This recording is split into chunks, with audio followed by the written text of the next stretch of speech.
रास्ता छोड़ दीजिए, जो कोई आने वाला है वो भेजे कर कर दो,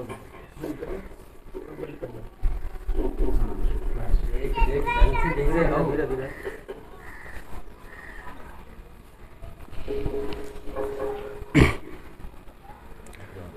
ला हौला वला कुव्वता इल्ला बिल्लाहिल अलिय्यिल अज़ीम। औज़ु बिल्लाहि मिनश शैतानिर रजीम। बिस्मिल्लाहिर रहमानिर रहीम। अल्हम्दुलिल्लाहिल्लज़ी हदाना लिहाज़ा वमा कुन्ना लिनहतदिया लौला अन हदानल्लाह लक़द जाअत रसूलु रब्बिना बिलहक़। अस्सलातु वस्सलाम व तहिय्यतु वल इकराम अला सय्यद अस्लिम मा फिल वजूद सिर्रिल्लाहि फ़ी कुल्लि मौजूद साहिबिल लवाइल हम्द वल मक़ामिल महमूद मौलाना व मौलल कौनैन जद्दिल हसन वल हुसैन अबिल क़ासिम मुहम्मद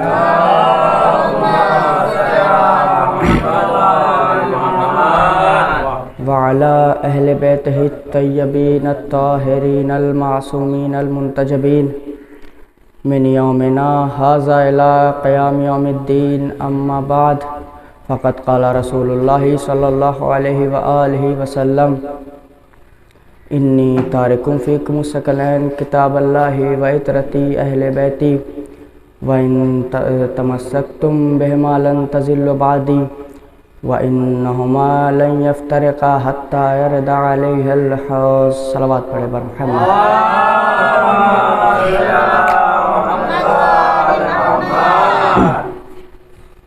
आज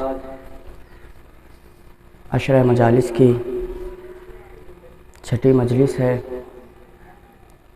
आप मुसलसल समात फरमा रहे हैं। अल्लाह ने जितने मनसब, जितने किरदार, जितने नबी हिदायत के लिए दुनिया में भेजे, वो सब दुनिया वालों के आँखों के सामने रहे और सूरज की तरह चमकते रहे। जो जो नबी आता रहा वो हिदायत करता रहा, और जब दुनिया से जाने लगा तो ये ऐलान करता रहा कि हम जा रहे हैं, हमारे बाद अब ये हादी होंगे। इसी तरीके से जब हुजूर अकरम सल्लल्लाहु अलैहि व आलिहि वसल्लम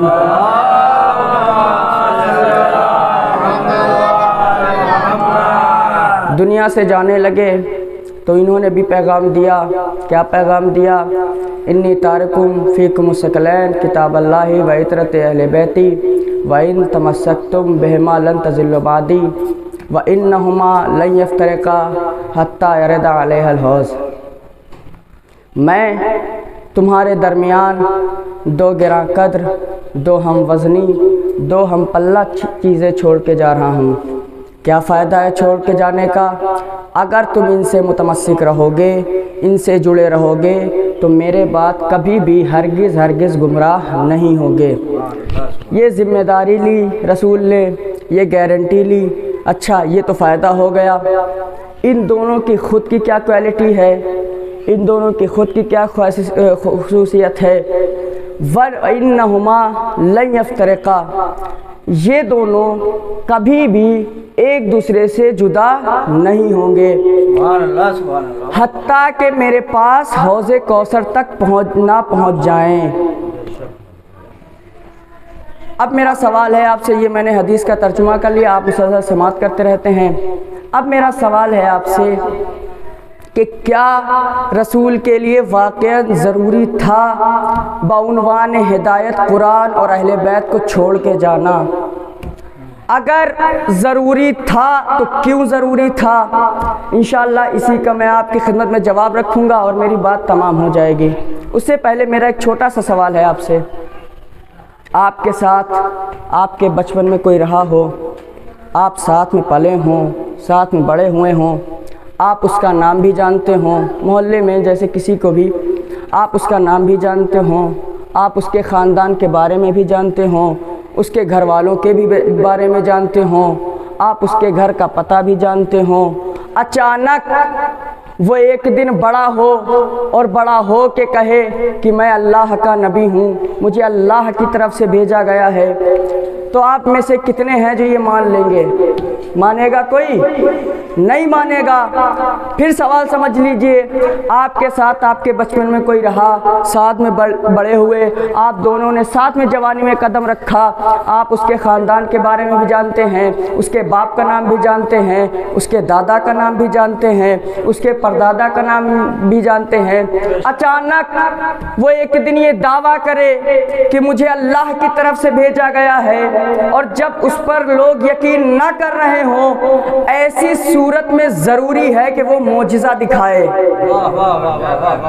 पहुंच रही है बात?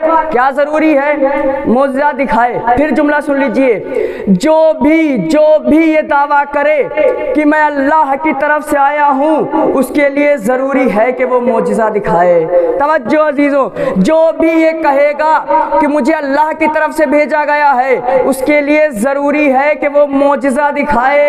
इसीलिए आप मुसलमानों ने कह दिया था कि बादे रसूल खलीफा का अल्लाह की तरफ से होना ज़रूरी नहीं है। क्यों ज़रूरी नहीं है? वो जानते थे कि जो भी ये दावा करेगा कि हम अल्लाह की तरफ से आए हैं, उसे मोजिज़ा भी दिखाना पड़ेगा। चूँकि खुद में मोजिज़ा दिखाने की सलाहियत नहीं थी, इसीलिए कह दिया कि खलीफा का अल्लाह की, एक सलवात पढ़े बर मोहम्मद आले मोहम्मद पर।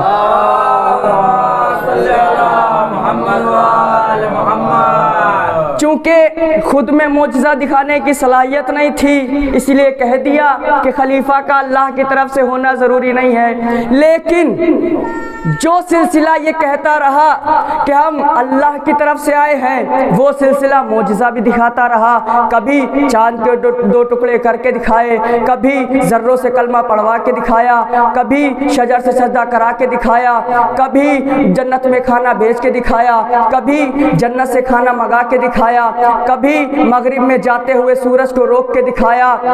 जो सिलसिला इनके मुकाबले पर था, अगर वो भी यही कह देता कि हम भी अल्लाह की तरफ से आए हैं, तो लोग तो बड़े चालाक होते हैं। लोग अहले बैत के दर से मोजिज़ा देख कर जाते, इनके दरवाजे पर बैठ जाते और कहते कि हम तो वहाँ से मोजिज़ा देख कर आए हैं, तुम भी हमें मोजिज़ा दिखाओ, चांद के दो टुकड़े करके दिखाओ, ज़र्रों से कलमा पढ़ा के दिखाओ, शजर से सजदा करा के दिखाओ, जन्नत में खाना भेज के दिखाओ, जन्नत से खाना मंगा के दिखाओ। जुमला रायगा ना जाने पाए, मगरिब में जाते हुए सूरज को रोक के दिखाओ, मगरिब में जाते हुए सूरज को रोक के दिखाओ, मगरिब में जाते हुए सूरज को रोक के दिखाओ। अब सोचने की बात है, वो बेचारा मगरिब में जाते हुए सूरज को कैसे रोक सकता है, जो बेचारा मैदान से भागते हुए घोड़े को ना रोक सके। सलावत पढ़े मोहम्मद।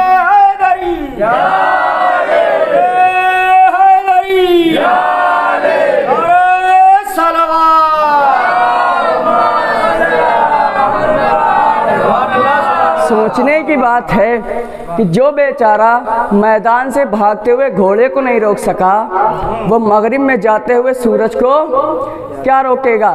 तो जो भी ये दावा करे कि हम अल्लाह की तरफ से आए हैं, उसके लिए क्या ज़रूरी है कि वो मोजिज़ा दिखाए। आप अंबिया का नाम लीजिए, आपके जहन में नबी का नाम आएगा, फ़ौरन उसका मोजिज़ा जहन में आ जाएगा। मैं बताने क्या जा रहा हूँ, क्यों ज़रूरी था हिदायत के लिए कुरान और अहले बैत को छोड़ के जाना। बात पहुँच जाए तो बताइएगा। मूसा नबी हैं, मोजिज़ा असा। दाऊद मोजिज़ा लोहे को मोम बनाना। इब्राहीम मोजिज़ा आग को गुलजार करना। ईसा मोजिज़ा मुर्दों को जिंदा करना, बीमारों को शिफायाब करना, ये मोजिज़ा है। अब आप में से मुझे कोई ये बताएं, कोई है ऐसा कि जिसने मूसा का असा देखा हो? किसी ने देखा है? नहीं देखा। अच्छा, किसी ने वो मोमबत्ती देखी है कि जिसे जनाबे दाऊद ने लोहे से मोम बनाया हो? नहीं देखा। अच्छा, क्या किसी ने वो जिंदा इंसान देखा है कि जिसे जनाबे ईसा ने मुर्दे से जिंदा किया हो? नहीं देखा। अच्छा, क्या आप में से किसी ने वो फूल देखा है, वो पत्ती देखी है कि जिसे जनाबे इब्राहिम ने आग से गुलजार किया हो? नहीं देखा। ना आप में से किसी ने मूसा का आसा देखा, ना आप में से किसी ने वो फूल देखा जिसे जनाबे इब्राहिम ने आग से गुलजार किया, ना आपने वो जिंदा इंसान देखा जिसे जनाबे ईसा ने जिंदा किया, ना आप में से किसी ने वो मोम देखा कि जिसे जनाबे दाऊद ने लोहे से मोम बनाया। क्यों जरूरी था रसूल के लिए हिदायत के उन्वान से कुरान और हिदायत को छोड़ के जाना? इसीलिए कि आप में से ना किसी ने आसा देखा, ना मोमबत्ती देखी, ना फूल देखा। क्यों? इसलिए कि हर नबी की नबूवत उन्हीं के ज़माने तक थी। तवज्जो अजीज़ों, उन्हीं की नबूवत उनके ज़माने तक थी। इसीलिए नबी गया, नबूवत गई, मोजिज़ा गया, मूसा गए, असा गया, दाऊद गए, लोहे को मोम बनाने का मोजिज़ा गया, इब्राहिम गए, आग को गुलजार करने का मोजिज़ा गया। मगर ये जो आखिरी नबी है, ये हबीब किब्रिया है, हबीब खुदा है। अल्लाह इससे बड़ी मोहब्बत करता है, अल्लाह इसका बड़ा प्यारा है। इसीलिए इसकी नबूवत इसी के ज़माने तक नहीं रहेगी, नबूवत जाएगी क़यामत तक। जब नबूवत क़यामत तक जाएगी तो नबूवत का मोजिज़ा भी क़यामत तक जाएगा। भाई, हर नबी की नबूवत का एक मोजिज़ा जो उसके साथ उसके ज़माने में वापस चला गया। हमारे नबी की नबूवत के दो मोजिज़े जो क़यामत तक बाकी रहेंगे। एक मोजिज़े को कुरान कहते हैं, दूसरे को अहले बैत कहते हैं। सलावत पढ़े मोहम्मद आले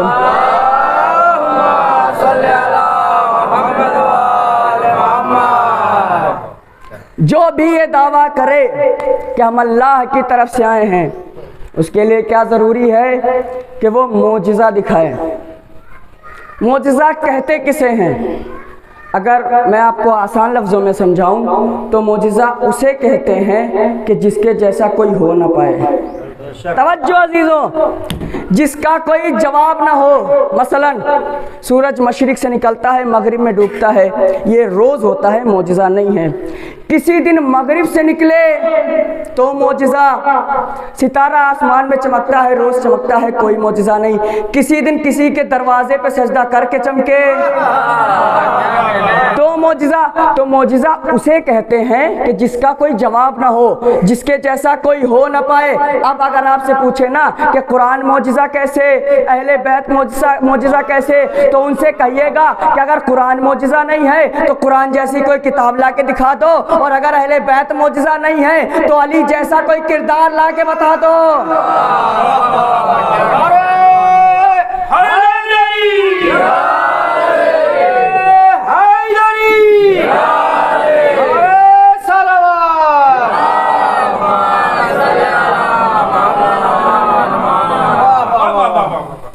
अगर कुरान मोजिज़ा नहीं है तो कुरान जैसी कोई किताब ला दो, अगर अहले बैत मोजिज़ा नहीं है तो अली जैसा कोई किरदार ला के बता दो। आप मुसलसल मजालिस समात फरमा रहे हैं, मरसिया खानी समात फरमा रहे हैं। आप में से कोई मरसिया खानी सुने और मजलिस ख़त्म होने के बाद आप जब बाहर जाएं और बाहर जाके किसी से कहें, भाई वाह क्या मरसिया खानी की, तो सामने वाला आपकी हाँ में हाँ मिलाता रहेगा। फिर आप मोहब्बत में एक कदम और आगे बढ़ गए, आपने एक जुमला और कह दिया कि ऐसी मरसिया खानी की है कि दूसरा कोई कर ही नहीं सकता। अब जो आपकी हाँ में हाँ मिला रहा था वही पलट जाएगा। क्यों पलट जाएगा? इसीलिए कि दुनिया तारीफ तो बर्दाश्त कर लेती है, चैलेंज बर्दाश्त नहीं करती। भाई कुरान में अल्लाह ने सिर्फ कुरान की तारीफ ही थोड़ी ना की है, चैलेंज भी किया है कि ला सकते हो तो ले आओ, कुरान जैसी कोई किताब ले आओ। मालूम है, औकात पता है तुम्हारी, हैसियत पता है तुम्हारी, भाई नहीं ला सकते। चलो अच्छा एक काम करो, तुम 10 सूरों का जवाब ले आओ। 10 सूरों का जवाब भी नहीं ला पाई दुनिया। अच्छा कहा है, मैं बताने क्या जा रहा हूँ कि कुरान और अहले बैत दोनों बराबर, कुरान और अहले बैत दोनों बराबर। अच्छा एक काम करो, तुम किसी एक सूरे का जवाब ले आओ। अल्लाह ने किसी सूरे का नाम तो नहीं लिया ना, सूरे बकरा का जवाब नहीं ला सकते, सूरे कौसर का ले आती। यानी अल्लाह ने अपने इल्म को 114 सूरों में बांट के कहा, न मेरे बड़े सूरे का जवाब न मेरे छोटे सूरे का जवाब। अब जुमला सुनिएगा, अल्लाह ने इसी तरीके से अपने नूर को 14 हिस्सों में तकसीम करके कहा, न मेरे बड़े का जवाब न मेरे छोटे। सलावत पढ़े।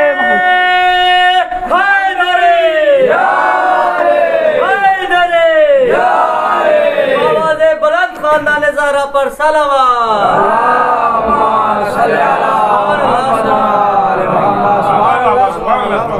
न मेरे बड़े का जवाब न मेरे छोटे का जवाब। मैंने क्या अर्ज किया, दोनों साथ रहेंगे। रसूल ने फरमाया कि कुरान और अहले बैत हमेशा साथ रहेंगे, हत्ता कि जब तक मेरे पास हौज़े कौसर तक ना पहुंच जाएं। कुरान और अहले बैत दोनों साथ, कुरान और अहले बैत दोनों साथ। मैं इशारतन जुमला कहूँगा, अगर पहुँच जाए तो पूरी दुआओं से नवाजिएगा। कुरान और अहले बैत दोनों साथ।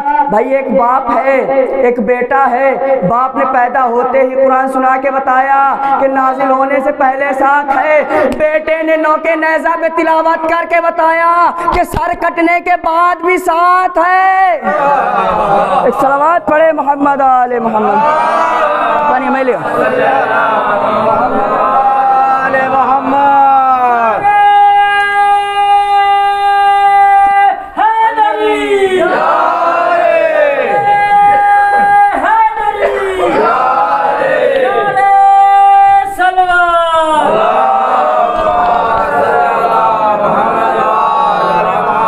बड़ी फजीलतें हैं कुरान की,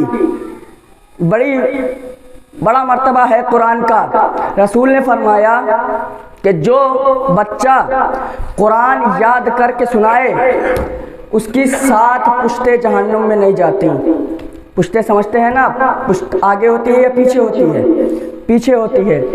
रसूल ने फरमाया कि जो बच्चा कुरान याद करके सुनाए उसकी 7 गुजरी हुई नस्लें जहन्नम में नहीं जाती। तवज्जो अजीजों, जो बच्चा कुरान याद करके सुनाए न उसका बाप जहन्नमी, न दादा जहन्नमी, न परदादा जहन्नमी। जो बच्चा कुरान याद करके सुनाए न उसका बाप जहन्नम में जाता है न उसका दादा जहन्नम में जाता है। अब अक्ल क्या घास चरने गई है? जब ये समझ में आ गया कि जो कुरान याद करके सुनाए उसका बाप जहन्नम में नहीं जाता, तो ये समझ में क्यों नहीं आता कि वो बाप कितना अजीम होगा कि जिसका बेटा पैदा होते ही कहे या रसूल अल्लाह तौरात सुनाऊं, ज़बूर सुनाऊं, इंजील सुनाऊं। एक सलावत पढ़े मोहम्मद आले मोहम्मद।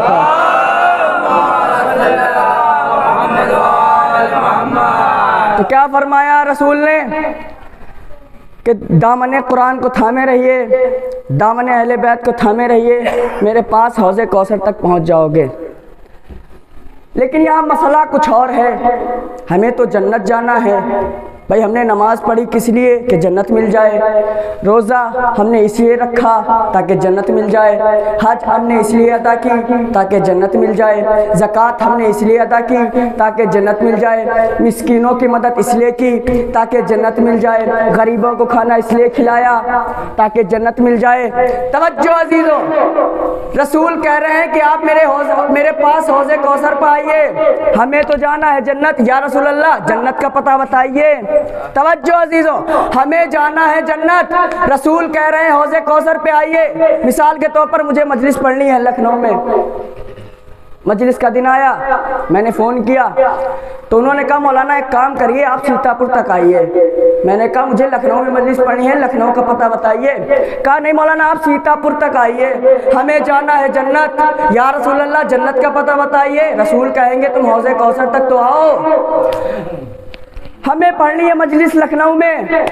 वो कह रहे हैं कि आप सीतापुर तक आइए। जब बड़ी देर हो गई, कोई नतीजा नहीं निकला, तो फिर उन साहब ने कहा कि आप सीतापुर तो आइए, आपको वहां गाड़ी मिल जाएगी।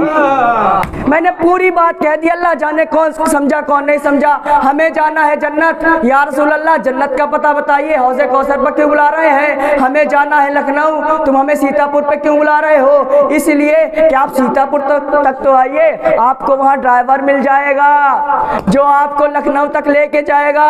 हमें जाना है जन्नत। या रसूल अल्लाह, जन्नत का पता बताइए। रसूल कहेंगे हौज़े कौसर पे तो आओ, वहां तुम्हें साकिए कौसर मिलेंगे जो तुम्हें जन्नत तक लेके जाएंगे। सलावत पढ़े मोहम्मद आले मोहम्मद पर।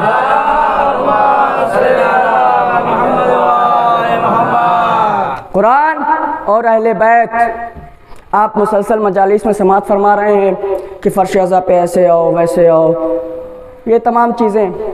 मैं एक गोशा आपको फर्श अज़ा की अज़मत के हवाले से बयान करूँगा, अगर अच्छा लगे तो दुआओं से नवाजिएगा। फर्श अज़ा की क्या अज़मत है। एक मर्तबा छठे इमाम जाफ़र सादिक अलैहिस्सलाम अपने असहाब के दरमियान बैठे हुए थे, तो पूछा, ये मैं नहीं पढ़ रहा, ये मौलाना ज़ैगमुल गरबी साहब का जुमला है। इमाम जाफ़र सादिक अलैहिस्सलाम बैठे हुए थे, असहाब से पूछा कि क्या तुम लोग अपने घरों में मजलिस करते हो? तो उन्होंने कहा हाँ करता हूँ। कहा अच्छा, क्या मजलिसों में हमारे फ़ज़ाइल बयान करते हो? जी मौला करते हैं। अब आगे का जुमला सुनिए। इमाम फरमाते हैं कि मैं पसंद करता हूँ कि मैं भी तुम्हारे दरमियान फर्श अज़ा पर तशरीफ़ लाऊं। आगे जुमला सुनेंगे। फिर इमाम फरमाते हैं कि मुझे उस अज़ादार का पसीना पसंद है तो जो फर्श अज़ा पे बैठता है। ये है फर्श अज़ा की अज़मत। अल्लाह ने कुरान में कहा कि हमने जितने ज़मीन पे ज़र्रात हैं उससे ज़्यादा मलाइक को बनाया है। इमाम फरमाते हैं कि जब किसी के घर में फर्श अज़ा बिछती है तो तमाम मलाइक अर्श को छोड़कर फर्श पे आ जाते हैं। मलाइक अर्श छोड़ के आ रहे हैं, हम अपना लिबास नहीं बदल सकते, हमारे पास इतना टाइम ही नहीं है। एक सलावत पढ़े मोहम्मद आले मोहम्मद।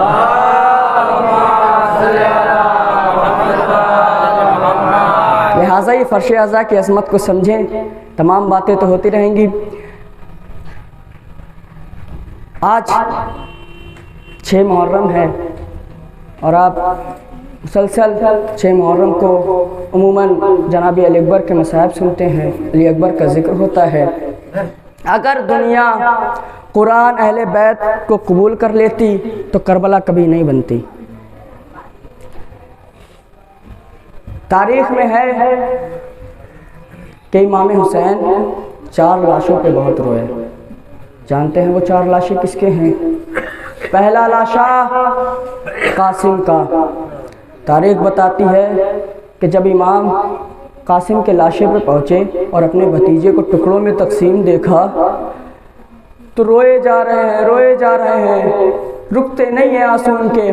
बादे करबला जब सिपाहियों ने कासिम का सर नोके नेज़ा पे देखा और कहा कि देखो कितना चांद सा चेहरा है। जब दुश्मनों की निगाहों में कासिम की ये खूबसूरती थी तो ज़रा सोचिए माँ की नज़रों में कासिम क्या हसीन होगा। हाँ ज़ादारों, दूसरा लाशा अब्बास का लाशा।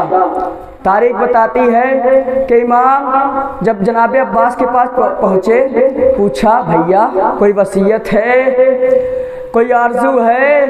कहा मौला मेरा लाशा खैमे में ना लेके जाइएगा।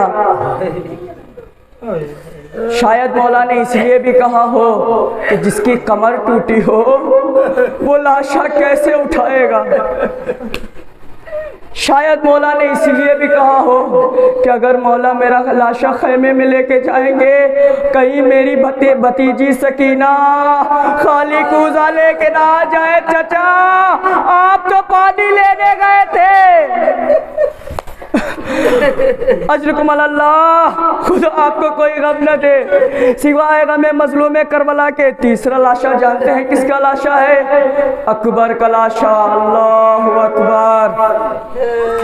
एक मंजिल वो आती है कि जब जनाब इमाम हुसैन अकबर का लाशा उठाते हैं, हुर के बेटे का जब लाशा आया, इमाम ने हुर के बेटे का लाशा उठाया और हुर ने फरमाया, मौला ये तो गुलामज़ादा है, इसका लाशा क्यों उठा रहे हैं? मौला ने कहा कि कोई भी जवान बेटे की लाश गरीब बाप नहीं उठाता। हाँ आज़ादारों, इमाम ने चाहा कि अकबर का लाशा उठाएं तो कुछ महसूस किया। क्या महसूस किया? कोई नकाब पोश बीबी है जो उनके दाएं तरफ खड़ी हुई है। एक मर्तबा इमाम ने मुड़ के देखा तो क्या देखा? बहन ज़ैनब खड़ी है। तो ज़ैनब फरमाती हैं, भैया मैंने पाला है, इसका लाशा मैं उठाऊंगी। आज़ादारों, जनाब अली अकबर मौला की खिदमत में आए, कहा बाबा मुझे मरने की इजाज़त दे दीजिए। इमाम ने अली अकबर को ऐसे रुखसत नहीं किया, पूरा सजा के रुखसत किया। अम्मामा लगाया, अबा पहनाई, अली अकबर रुखसत हुए। जब अली अकबर रुखसत हुए तो उन्हें कुछ महसूस हुआ कि जैसे कोई हमारे पीछे आ रहा है। एक मर्तबा मुड़ के देखा तो क्या देखा? ज़ईफ़ बाप है, कमर पे हाथ रखे हुए कह रहा है, बेटा अकबर जरा धीरे चलो। आज़ादारा ने मजलूम करबला, खुदा आपको कोई गम न दे सिवाय गमे मजलूम करबला के। जनाब अली अकबर घोड़े से नीचे उतरे, फरमाया बाबा आप तो मुझे रुखसत कर चुके हैं, तो फिर ये पीछे आने का सबब क्या है? कहा बेटा मैं चाहता हूँ कि मैं तुम्हारी आखिरी ज़ियारत कर लूँ। फिर एक जुमला कहा, आप उमूमन सुनते रहते हैं कि अय बेटा अकबर, अगर तुम साहिब औलाद होते तो तुम्हें मालूम होता कि बाप के लिए बेटे का गम क्या होता है। आज़ादारों, अली अकबर की लाश गंजे शहीदा पे तो पहुंच गई, अब लैला को कौन बुलाए? लैला तो सजदे में है कि परवरदिगार तेरा लाख लाख शुक्रिया, तूने मेरी कुर्बानी कबूल की। अली अकबर की लाश आई, जनाब लैला ने खैमे से देखा। देखने के बाद क्या देखते हैं कि आए अली अकबर, सारी बीवियों ने मातम किया। मातम करने के बाद अब चौथा लाशा जानते हैं किसका लाशा है? कि जिसके ऊपर इमाम हुसैन खूब गिरिया किया करते थे। चौथा लाशा उस मासूम 6 महीने शशमाहे का है कि जिसका लाशा लेकर इमाम 2 कदम आगे चलते थे, फिर पीछे आते थे, फिर आगे चलते थे, फिर पीछे आते थे। आगे चलते थे तो कहते थे इन्ना लिल्लाहि व इन्ना इलैहि राजिऊन। जब पीछे आते थे तो कहते थे रज़म में क़ज़ाई व तस्लीमन रे अमरे। दुश्मनों ने शशमाहे का भी ख्याल न किया, उसकी गर्दन पे तीर चलाया। ऐ नाना, इस उम्मत ने मुझ पे बड़ा जुल्म किया। सयालमुल लज़ीना ज़लमू अय्यामुन क़लबून इन्ना लिल्लाहि व इन्ना इलैहि राजिऊन। मातम हुसैन।